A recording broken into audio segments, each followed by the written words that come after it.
आता एक महत्त्वाची बातमी, केंद्रीय निवडणूक आयोगानं मोठी घोषणा केलेली आहे। महाराष्ट्रात मतदार यादीच्या SIRला एप्रिलपासून सुरुवात होणार आहे। इतर 23 राज्य आणि केंद्रशासित प्रदेशांमध्येही ही प्रक्रिया राबवण्यात येणार आहे। प्रक्रियेशी संबंधित तयारीचं काम पूर्ण करण्याचे आदेश हे राज्य निवडणूक आयोगाला केंद्रीय निवडणूक आयोगाने दिलेले आहेत।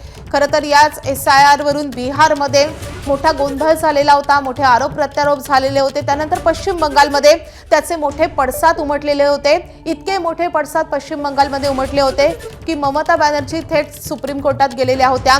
आता महाराष्ट्रामध्ये देखील केंद्रीय निवडणूक आयोगाने SIRची घोषणा केली आहे। आपले प्रतिनिधी सोमेश कोलगे सध्या आपल्या सोबत आहेत। सोमेश, केंद्रीय निवडणूक आयोगाने मोठी घोषणा केली आहे, ही संपूर्ण प्रक्रिया कशी राबवली जाईल महाराष्ट्रात?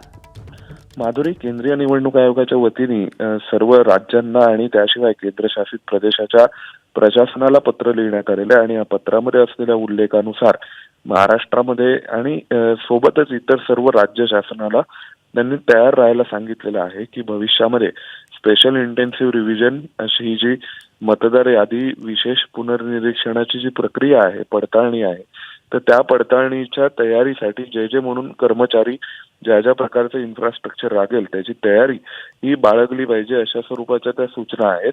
आणि त्यामुळे सध्या ज्या 12 राज्यांची SIR म्हणजे स्पेशल इंटेन्सिव्ह रिव्हिजन सुरू आहे, तर त्याच रीतीने विशेष मतदार यादी पुनर्निरीक्षण हे महाराष्ट्रासह इतरही सर्व राज्यांचं लवकरच सुरू होऊ शकतं असा अर्थ आपण नक्कीच या पत्रावरून काढू शकतो।